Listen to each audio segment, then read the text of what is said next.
আসসালামু আলাইকুম সবাইকে। আজকে আমি 2-3 ঘন্টা আগে আসলাম। আসলে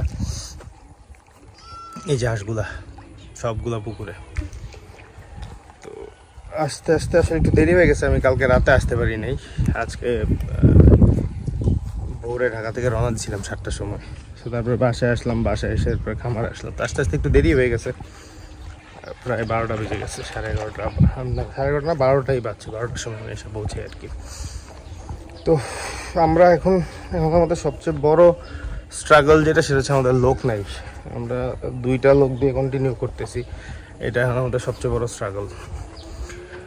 আর তেমন পুকুরগুলোতেও যেহেতু তেমন কোনো মাছ নেই, আর আমরা মাছ ছাড়িও নেই আসলে, তো কাজেরও পরিধি খুব একটা নাই। বাট তারপরেও আসলে আনুষঙ্গিক কিছু কাজ থাকে। ধানের সিজন আসতেছে, আবার ভুট্টা টুট্টা লাগানো, অল টুগেদার সব কিছু মিলায় কিছু অ্যাক্টিভিটি থাকে যেগুলো আসলে পেন্ডিংই রয়ে গেছে। তো আমরা এমনিতে লোক দিয়ে করানোর ট্রাই করতেছি আর কি। তো আমি ওভারঅল একটা ওভারভিউ দেখি পারি কিনা, কি অবস্থা দেখাইতে আপনাদেরকে। এই পুকুরে একটু মাছের খাওয়া দিছিলাম দেখার জন্য।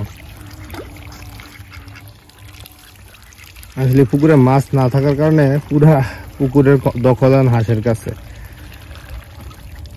অল্প কিছু মাছ ছিল, অল্পই আসলে মনে হয় 400-500 মাছ হয়তো আছে খুব সম্ভবত। এই যে খাইতেছে, একটু খাওয়া দিছিলাম, তো দেখলাম যে আসলে মাছ ভাগে পায় না, সব হাঁসই খাই ফেলতেছে।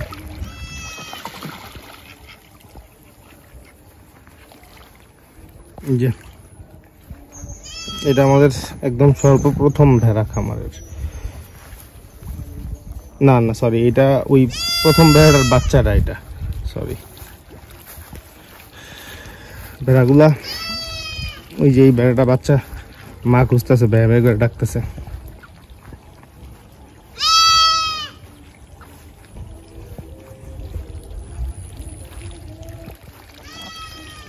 মাশাআল্লাহ, এটা আরেকটা বাচ্চা।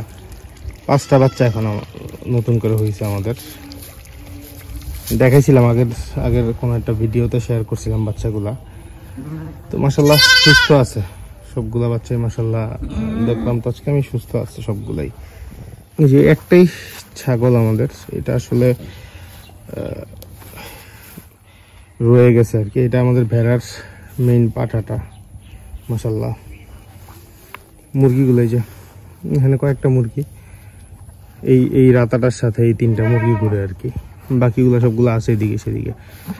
একটা মুরগি দেখলাম মাশাআল্লাহ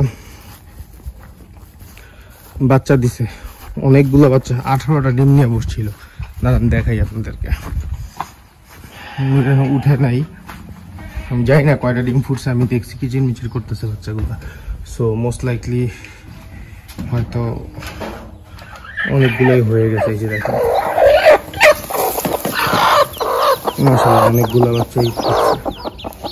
4টা না 5টা ডিম মনে হইলো মিসিং, বাকি সবগুলো হয়ে গেছে। ইনফ্যাক্ট এগুলা বাচ্চা দেখে মনে হচ্ছে কালকেই ফুটছে, নামানোর টাইম হয়ে গেছে এগুলোর। এখানে 2টা মুরগি ডিম নিয়ে বসা, একটা বসা, একটা ডিম পারছে হয়তো এখন ওমে আসছে, এই কারণে পাশেই বসে আছে।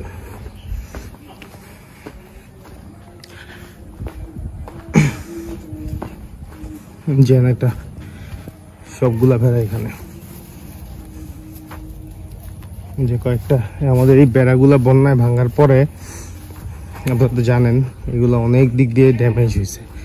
তারপরে এগুলো ওপেন হয়ে যাওয়ার পরে দেখা গেছে যে আমরা এই জায়গাটা ক্লোজ করা হয় নাই, করতেও পারি নাই। লোকজনের হবে এই যে ভেড়াগুলো নামে মাঝে মাঝে, নেমে ঘাস টাস খায়।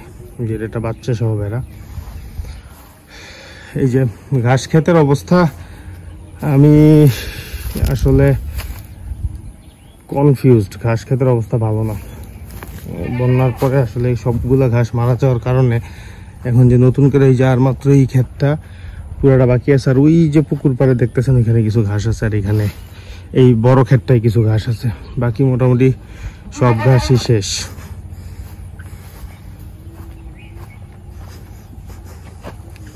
ধান ক্ষেতগুলা আজকে আসার পথে দেখলাম অনেক মানুষ ধান কাটতেছে, বাট আমরা একটু পিছিয়ে আছি। কারণ হচ্ছে আমরা তো ধান লাগানোর 20-25 দিন পরে বন্যাটা হয়, তারপরে বন্যার পানি নামার পরে আবার নতুন করে ধান লাগাইতে হয়। তো যার কারণে আমরা ধান ক্ষেতের দিক দিয়েও পিছিয়ে আছি এবার।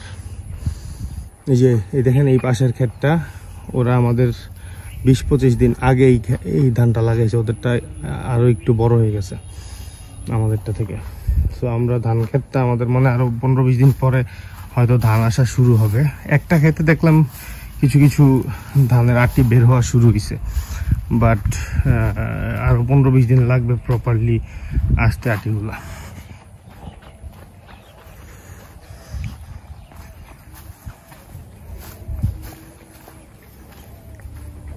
এই আর কি ওভারঅল।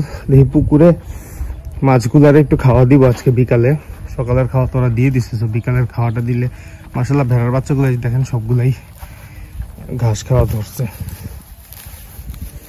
সো এর একটা ভালো দিক যে ঘাস খাওয়া ধরলে দেখা যায় যে বাচ্চাগুলোর গ্রোথটা একটু ফাস্ট আসে। এই যে আমাদের জ্যাক এখানে, আর হচ্ছে যা বলতে নিয়েছিলাম আর কি, পুকুরে দেখি আমি চেষ্টা করব মাছের ওজনগুলো একটু করার জন্য। সো মাছের ওজনগুলা চেষ্টা করব, যদি করি আপনাদেরকে একটু দেখানোর জন্য আমাদের বড় পুকুরটা আসলে অবস্থাটা কি। ওয়েটটা করলে আমাদের একটা আইডিয়া হবে আমরা যে খাওয়া দিচ্ছি ওইটার অ্যাকশন করতে হচ্ছে বা না হচ্ছে আর কি এগুলা। তো এই আর কি ভিডিওটা এইটুকুই থাকবে। ভালো থাকেন আপনারা সবাই। আসসালামু আলাইকুম। পানিটা খাইতে এটা পরিষ্কার নেই, তাহলে বাইরে খাওয়াইস।